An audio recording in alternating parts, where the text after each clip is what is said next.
Hello friends. सो 16 दिसंबर 2024 में जो RRB JE का पेपर हुआ उसमें जो बच्चों का एक्सपीरियंस था उसके बारे में हम लोग इस वीडियो में बात करने वाले हैं। तो देखो बहुत सारे टेक्निकल इश्यूज हुए हैं। जो शिफ्ट वन पेपर था उनका एक आध घंटा डिले हो गया पेपर। सेंट्रल सर्वर जो जिसके थ्रू एग्ज़ाम होता है उसमें कुछ इशू हुआ था, उसमें उसके कारण जो डिले हुआ और उसके कारण शिफ्ट टू भी डिले हुआ, शिफ्ट थ्री भी डिले हुआ। ठीक है।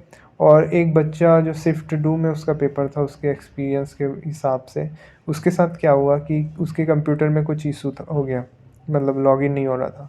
तो उसके चलते आधा घंटा उसको उसका कंप्यूटर चेंज करने में लग गया। हालांकि उससे आपको फ़र्क नहीं पड़ता क्योंकि आपके एग्ज़ाम को आपका 90 मिनट आपको पूरा मिलेगा। लेकिन दिक्कत ये होता है अगल बगल वालों को थोड़ा दिक्कत होता है जिनका पेपर ऑलरेडी चालू हो चुका है।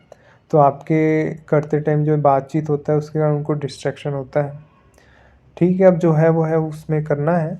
लेकिन अब स्ट्रेटजी क्या होना चाहिए? देखो इजी आ रहा है, पेपर इजी आ रहा है, मैथ्स रीजनिंग बहुत इजी रह रहे हैं। तो आपको क्या करना है कि अगर आपका तैयारी बहुत अच्छा है तो आपको तो एक एक करते जाना है पूरा सॉल्व। लेकिन आपके तैयारी में थोड़ा लग रहा है ये सेक्शन मेरा वीक है, ये अच्छा है, ऐसा लग रहा है, तो आपको शुरू से करते जाना है। लेकिन हर क्वेश्चन को अटेम्प्ट नहीं करना है शुरू में।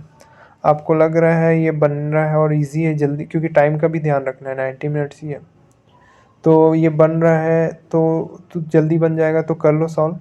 अगर लग रहा है ये थोड़ा कैलकुलेशन है इसमें तो उसको मार्क फॉर रिव्यू कर दो। जब रिविजिट करोगे पेपर को तब उसको सॉल्व करना। ठीक है। और जो क्वेश्चन लग रहा है ये तो बनेगा ही नहीं तो उसको तो रेड रहने दो, उसको तो दोबारा भी मत छूना। ठीक है, टाइम मिल गया तो देख सकते हो अगर तुक्का उक्का ट्राई करना है तो। ठीक है। लेकिन पहले जो इजी बन रहे हैं उसको पहले कर लेना है सॉल्व। ठीक है। और जो नहीं जो बनेंगे लेकिन टाइम लगेगा उसको मार्क फॉर रिव्यू करना है।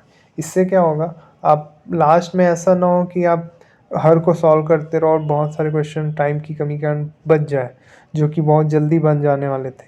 ऐसा ना हो, इसलिए ये स्ट्रेटेजी कारगर हो रहा है इस पेपर में। ठीक है। और इजी आ रहा है तो कटअप भी ज़्यादा आएगा। जैसे जिस बच्चे की बात बता रहा हूँ मैं, 100 में से उसने 71 सॉल्व किया है और 3-4 क्वेश्चन उसके हिसाब से गलत है ऐसा बोल रहा है। ऑप्शन वगैरह जो है ना वो उसके मैच नहीं कर रहे थे, तो 75 मान लो, 100 में 75 उसका। अगर चलो 3-4 गलत भी हो तो 70 मान लो, 100 में 70 उसका है। ठीक है। और कैसे क्वेश्चन थे, जैसे कि एक था कि एससीओ समिट इस बार का कहाँ हुआ था। ठीक है। एक क्वेश्चन ये आया था कि जम्मू कश्मीर में बीजेपी को कितने सीटें मिली इस बार। ठीक है। तो 29 सीटें मिली थी। और एससीओ समिट इस्लामाबाद में हुआ था। इस टाइप के क्वेश्चन आए थे जो करंट अफेयर से, वो कम थे लेकिन थे ऐसे। अगर आप न्यूज़ से तो अपडेटेड रहते हैं तो ये बन जाएंगे। ठीक है। ठीक है, अगर आपका पेपर हो जाता है, कुछ एक्सपीरियंस आपका रहता है अच्छा या बुरा, आप शेयर कीजिए। आपका कितना अटैम्प्ट है ये कमेंट में लिखिए। और ठीक है, तो उस हिसाब से अपन जज कर पाएंगे कि कितना कट ऑफ जाना चाहिए।